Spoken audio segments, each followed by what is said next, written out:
Hey everyone, and welcome back for another deep dive. Um, Today we're going to be talking about communication, yes. and especially cross-cultural communication and conflict resolution. It's fascinating how All those, these things kind of yeah, they're all interconnected. tie together, right? Yeah. So we've got some really fascinating source material here that we're going to be taking a deep dive into, and Yes. it's actually an educational leadership Mm-hmm. document. Right.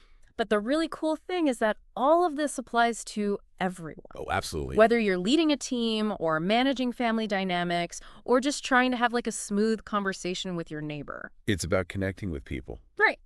effectively, regardless of the context. Yeah. Yeah. So let's just kick things off by talking about the foundation of communication, like inspirational and supportive communication. Communication is a two-way street. Right.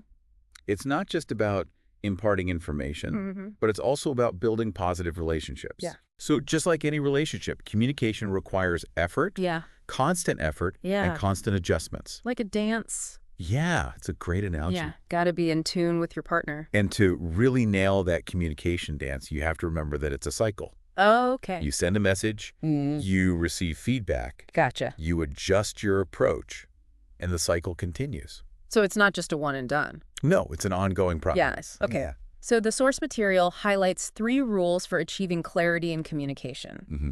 And I was reading this, and they're so simple, Yeah. but so powerful. It all comes down to being clear about the message, Right. Yeah. delivering it effectively, and Yeah. making sure the other person understands.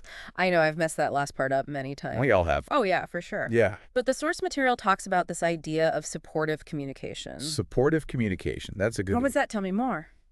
There are 8 attributes of supportive communication listed here. 8. But instead of overwhelming you with a list, let's just focus on one that I think is really relevant. Okay. And that's being problem-oriented, not person-oriented. Okay, so what's the difference? Imagine a coworker who is constantly late for meetings.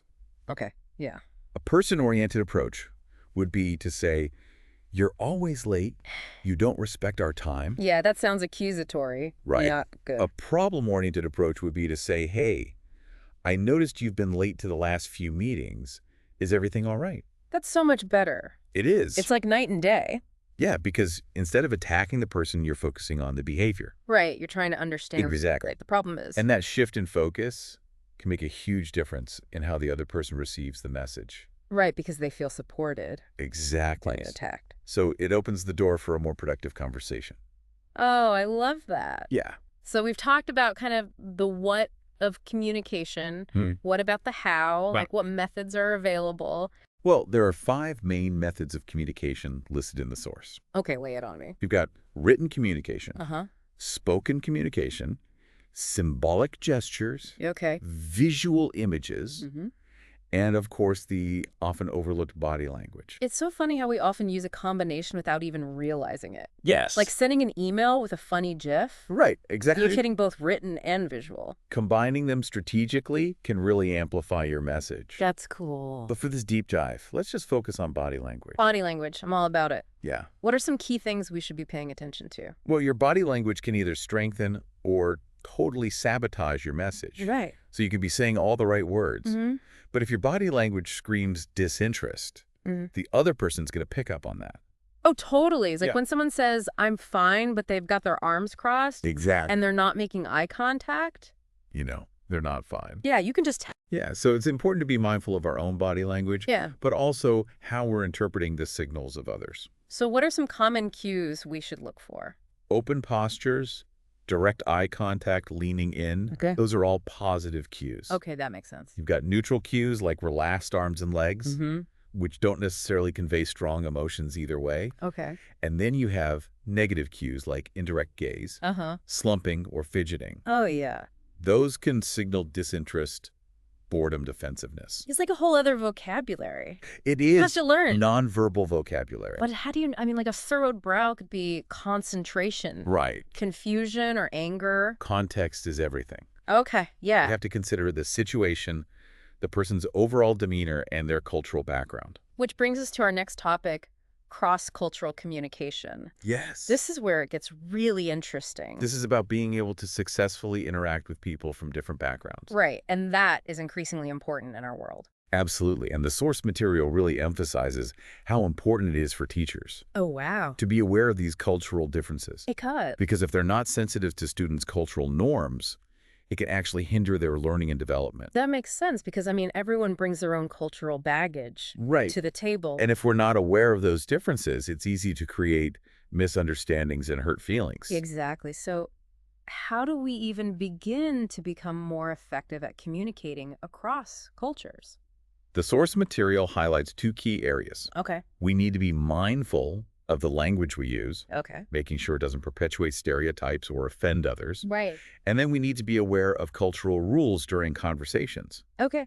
Like what? like respecting personal space and turn-taking. Okay. Can you give me some examples? Sure. So let's say you're talking about a successful entrepreneur. Okay. Instead of saying, this brilliant young man built $1 million business, you could say, this entrepreneur built $1 million business. I see what you did there. You remove the unnecessary qualifiers Right. and make it more inclusive. That's really cool. I like that. And it's about focusing on the accomplishment rather than making assumptions about the person. Absolutely. Yeah. What about respecting cultural rules, like during conversations? Well, in some cultures, it's considered rude to interrupt, Mm-hmm. while in others, it's seen as a sign of engagement. Oh, wow. Similarly, some cultures value direct eye contact, while others find it intimidating. I never thought about that. Yeah, Those little differences can have a big impact. I absolutely. remember we were talking about the okay gesture earlier. And you said in some cultures, That can be incredibly offensive. I had no idea. Yeah, it's a good reminder that what we consider normal or polite in our own culture Uh-huh. might have a completely different meaning in another. So it's all about being open-minded Yes, and asking questions. and being willing to learn from our mistakes. Yeah, for sure. Yeah. All this talk about communication and cultural differences makes me think about conflict, Ah, yes, conflict. which is inevitable when humans interact. It is, but it's not necessarily a bad thing. Wait, really? Yeah, I always thought it was something to be avoided. that's a common misconception. Okay. While unresolved conflict can be destructive, conflict itself can be an opportunity for growth and positive change. Wow. Yeah. That's a shift in perspective. It is. Will be. Yeah, think of it this way. When conflict arises, it's often a sign that something needs to be addressed, Okay. whether it's a miscommunication, a difference in values, or a power imbalance.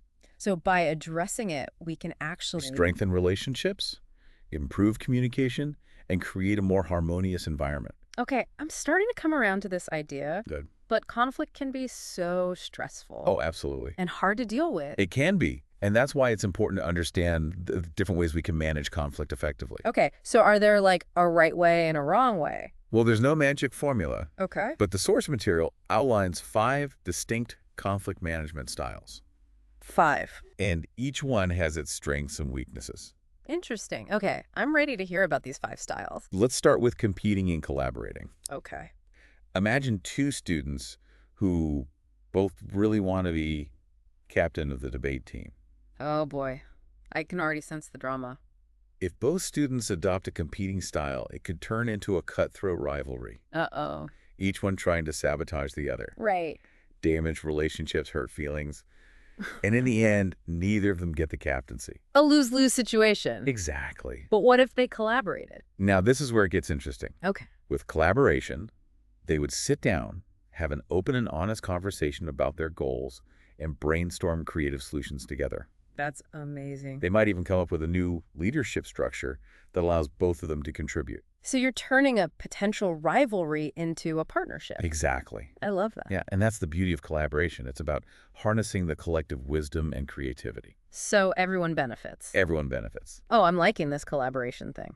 But we can't forget about the other conflict management styles. No, absolutely not.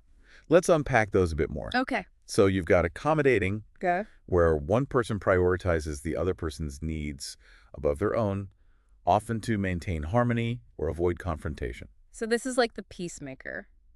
Yes, you could say that. Okay. And while it can be helpful in certain situations, Right. it's important to make sure you're not constantly sacrificing your own needs. Right. Got to find that balance. Exactly. What about compromising? Compromising is all about finding that middle ground Okay. where both parties give up something to reach an agreement. Meeting in the middle? Exactly. It's Yeah. a practical approach for resolving conflicts quickly. Okay. but sometimes it can lead to neither party feeling truly satisfied. Okay, so it's good for a quick resolution, but not always the most fulfilling. Right. Okay, what about the last style? Avoiding, Avoiding. which, as the name suggests, is about steering clear of conflict altogether. Like burying your head in the sand. Yeah, it can be, and while it might seem like the easy way out, Right. it often leads to unresolved issues that fester and grow over time. So not a good long-term strategy. Well, not a good long-term strategy. So how do we know which style to use? That's the question, isn't it? Yeah. The key is to be aware of the potential consequences of each approach Okay. and choose the style that's most likely to lead to a positive and sustainable outcome. So it's about being brainful and strategic. Exactly. Okay, I like that. And that brings us to the final section of our deep dive today, resolving conflict. Okay, I'm ready. Let's do it. All right. The source material highlights 5 broad strategies for resolving disagreements: Okay. power, compromise, withdrawal, avoidance, placate, yield, and synergy. 5 tools in our toolbox. You got to think of them as different tools. Gotcha. Okay. So power is a pretty straightforward strategy. Okay. It's about using your position, authority, or influence to impose a solution. So like the because I said so approach. Pretty much. Okay. And while it can be effective in emergencies, or when a quick decision is necessary, it often breeds resentment Right. and doesn't address those underlying issues. Yeah, it's kind of like a Band-Aid solution. It is. Okay, so power, not always the best option? Not always. What about compromise? Compromise. We touched on this before. Yeah, meeting in the middle. Meeting in the middle, finding that middle ground where both sides give up a little something. Right. To reach an agreement, it's a practical approach. Yeah. Especially when time is of the essence. Mm-hmm. But remember, compromise can sometimes leave both parties feeling a bit dissatisfied. Right, because you're not really getting what you want. You're not getting everything you want. Yeah. Okay, so good for a quick resolution. Yes. But maybe not the best long term. Right. What about withdrawal avoidance? Withdrawal avoidance, this is essentially the flight response to conflict. Okay. It's about withdrawing from the situation either physically or emotionally. So like avoiding eye contact with that coworker you had a disagreement with? Or changing the subject when your family starts arguing about politics. Yes, avoiding those tough conversations. All right, so you're just trying to get out of the situation. You are. But while it might provide some temporary relief, Uh-huh. it rarely leads to a lasting solution. Right. Those issues are just going to keep bubbling up. They fester, they grow over time. Okay, so avoidance, not a great option. Not a great option. What about placate yield? Placate, yield. This is an interesting one. Yeah, sounds like This is all about prioritizing harmony Okay. and avoiding conflict at all costs, Mm-hmm. even if it means sacrificing your own needs or opinions. So like being a peacekeeper at all costs. Yes. Always trying to smooth things over. Right, even if you get walked all over. Exactly. And while being accommodating can be a valuable trait, Right. it's important to strike that balance Yeah. and make sure you're not constantly giving in just to avoid conflict. Yeah, because healthy relationships require that mutual respect. Absolutely. Okay, so placate yield, good to a point. To a point. But we can't just be doormats. Exactly. We can't be doormats. Okay, I like that. All right. So we've talked about power, Uh-huh. compromise, withdrawal, avoidance, Right. placate, yield. And there's one more. There is one more synergy. Synergy. Okay, tell me about this one. This is where the magic happens. Okay. It's about harnessing the collective wisdom and energy of everyone involved to create solutions that are greater than the sum of their parts. This is like collaboration on steroids. It is. It's like collaboration 2.0. Okay, I'm intrigued. Think of it as a brainstorming session Okay. where everyone feels safe to share their ideas even if they're outside the box. So it's about creative problem solving. Yes, fostering a sense of shared ownership. Right, so the goal isn't just to end the conflict. Yo, It's to create something better.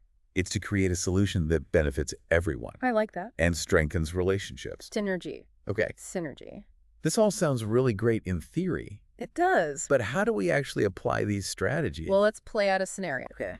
Imagine a student who receives a lower grade than they expected Oh, and feels it's unfair. yeah, I remember those days. If they use the power strategy, Mm-hmm. they might go straight to the principal. Ooh, going over the teacher's head. Exactly. Yeah. Maybe try to use their parents' influence to get the grade changed. Bold move. It is, but it could backfire. Yeah. Damage the relationship with the teacher. So maybe not the best. Not the best. What if they tried the placate yield strategy? They would just accept the grade without question, Exactly, even if they feel it's unjustified. just to keep the peace. Keep the peace, but that might leave them feeling resentful Yeah. and disempowered. Okay. So that's not great either. Not great. Now, imagine they use the synergy strategy. Okay. They sit down with the teacher, Mm-hmm. respectfully explain their concerns, Right? try to understand why they received the grade they did. That's much better. It shows a willingness to communicate Yeah. and work together. So it becomes a learning opportunity rather than a battle. Exactly. So I love that. And that's the power of synergy. Okay. It's about transforming conflict into a catalyst for growth and understanding. So instead of being afraid of conflict, Yeah. we can actually use it to our advantage. Exactly. That's a really cool way to look at it. It is. But this has all been very school-focused. It has. So how do these strategies apply to other areas of life? They are universally applicable. Okay, good. So let's say you're working on a group project. Oh, boy, group projects. I know, right? That's always fun. And there's a disagreement about how to approach the task. Yeah, that happens all the time. If someone uses the withdrawal avoidance strategy, they might just tune out of the conversation Right. and let the others make all the decisions. Not very helpful. Not very helpful. And probably wouldn't result in a very good project. No, but if the group embraces synergy, Okay. they could have a brainstorming session, listen to each other's ideas, Right. combine the best elements of each approach. So instead of a competition of ideas, Yes, it's a collaboration. it is a fusion of perspectives, I like that. right? And think about family dynamics. Oh, yeah, family. You and your siblings are constantly arguing about who gets to use the family car. Oh, I know that one well. If everyone digs in their heels and insists on having their way, Yeah. it could escalate into a power struggle. Lots of hurt feelings. Lots of hurt feelings. But what if they tried the compromise strategy? Okay. Maybe create a schedule for using the car. Right. Ensure everyone gets their fair share. That's a really good idea, actually. It is, and while it might not be perfect, Uh-huh. it provides some structure Yeah. for resolving the conflict and preventing it from turning into this constant source of tension. So it's about finding those practical solutions It is. that work for everyone. For everyone. Well, this has been so helpful. Good. I'm glad. I feel like I've learned so much about conflict resolution. It's been a pleasure diving deep with you, and remember the key is to be aware of these strategies, understand their strengths and weaknesses, and choose the approach that's most likely to lead to a positive and sustainable outcome. So it's about being flexible, adaptable, Yes. and finding that win-win. Finding that win-win. Okay, I like that. And let's not forget the importance of understanding conflict within the broader context of communication and culture. Right. Because our perceptions of conflict, how we respond to it, and even the strategies we choose are all influenced by our backgrounds, our values, our life experiences. That's so true, because what might seem like a minor disagreement to one person could feel like a major threat to someone else. Absolutely. For example, in some cultures, direct confrontation is seen as a sign of disrespect, Wow. while in others, it's considered a healthy way to address issues. So we've got to be aware of those nuances. We do. Okay, wow. This has been a wild ride. It has. We've explored communication, Yes. culture conflict resolution, Right. learned about collaboration synergy. We have. This is great. Before we wrap things up, I want to leave our listeners with something to think about. Okay, I like it. Think about the power dynamics in your relationships at work, even in your community. Yeah. How can you use your understanding of communication styles and conflict management to create a more positive and productive environment? It's like we've been given this incredible toolkit for building better relationships and navigating conflict. Absolutely. But tools are only useful if we know how to use them, right? That's right. It all comes down to self-awareness Okay. and a willingness to practice these skills. So how can our listeners put all this into action? We'll start by paying attention to your own communication patterns. Okay. What are your go-to styles? Great. Do you tend to compete, accommodate, avoid, or collaborate? Mm-hmm.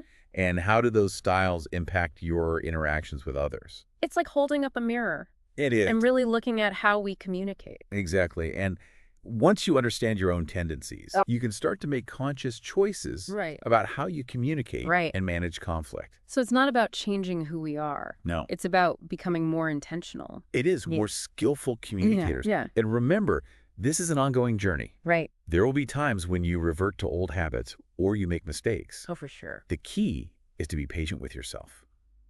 Learn from those experiences and keep practicing. It's like learning a new language or a new instrument. Exactly. Mm-hmm. It takes time, effort, and a willingness to embrace the messy process Yeah. of growth. Yeah, for sure. But the beauty is that it can lead to incredibly rewarding outcomes. Right.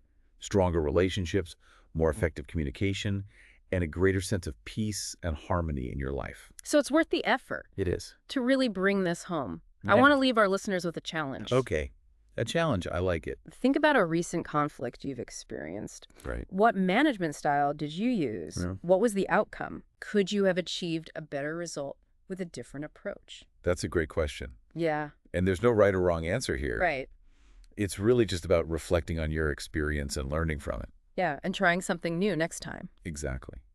Well, this has been another incredible deep dive. It has. We've explored communication, We have. culture, Yes. conflict resolution, All the good stuff. all the good stuff. Yeah. Learned about collaboration, synergy. The power of synergy. The power of synergy. This has been amazing. It's been a pleasure diving deep with you. And to all of our amazing listeners, thank you for joining us on this journey. Yes, thank you.